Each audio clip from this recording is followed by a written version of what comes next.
Hey, it's Michael Saul, also known as Tiny, and this is the market outlook for the week of April 28th, 2014. Hope everybody had a great week last week. Let's take a look at what happened in the market. So we had an early grind up in the market, then a pause day right in the middle of the week. Then we popped up on Thursday and looked like we were going to try to get above Tuesday's highs, but instead we got some responsive selling here. We closed below the open. And then Friday, we pulled back into this batch of key moving averages. So why do I have the line here? Well, it's not just because it's Tuesday's high. It's because this is now the official line in the sand.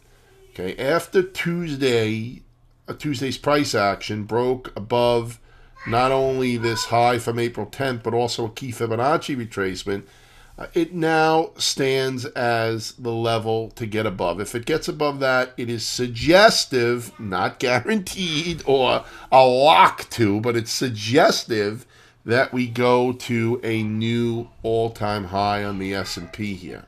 All right. So we have some weakness here. It is the end of the month. I am looking to see if the buyers are going to come back here and try to get us up there. That's what I'm looking for right now.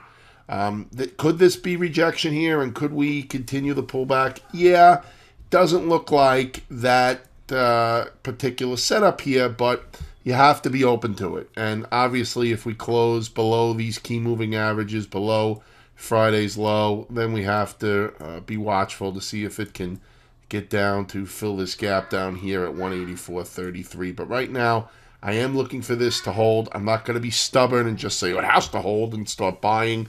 That's ridiculous, but if we do get rotation out of this, definitely something to watch. Dow, same deal. NASDAQ, back to the 10-day moving average. Still never got over, well, it did get over intraday, the April 10th high. Never got over the 50-day moving average, so that's the line in the sand for the NASDAQ.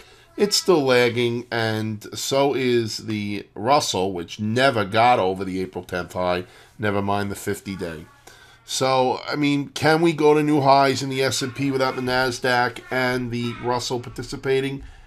Yes. I'm not going to be, I'm not foolish enough to think that the NASDAQ and the Russell could sell off and the S&P can rally. That's probably not going to happen. But, if the S&P and the S&P can go higher, if the NASDAQ and Russell just kind of creep along and don't get a really sharp move. Now, of course, if that happens, the long-term implications or the longer-term implications. I'm not looking years out, okay? I'm just looking over the next few weeks or even the next few months. The implications for that, is bearish.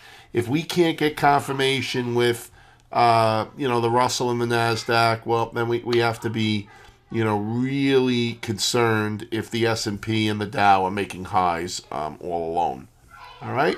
So for this week, I want to see if the bulls step in. I want to see if they can mark it up into the end of the month. I do think there will be a sell in May and go away event. May not happen right at the beginning of the month. It might, but I think that things are lining up right now. And I'm not a big believer in just using the sell in May and go away as a system in and of itself. So I'm not saying, it's May, it's time to just sell everything in short. No, but whether it's a self-fulfilling prophecy or whatever, it's had an amazing win-loss record over the years, and it is something that should have your respect.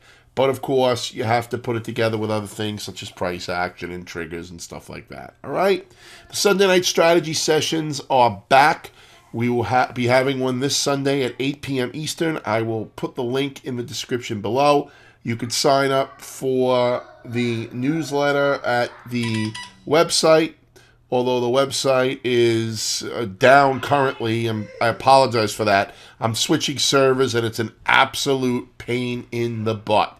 So we're trying to get that up and running again, but for the meantime, I'll put the link in anyway. You can give it a try. If it comes up an error, then just wait a day or two and try it again. Okay, that's it. And any questions, you can write to me at. I'll put my Gmail account in because the Stock Market Trends X site, like I said, is down for the time being. But I'll put the Gmail account. If you have any questions, give me a shout, and I will talk to you in the next video or through the daily email.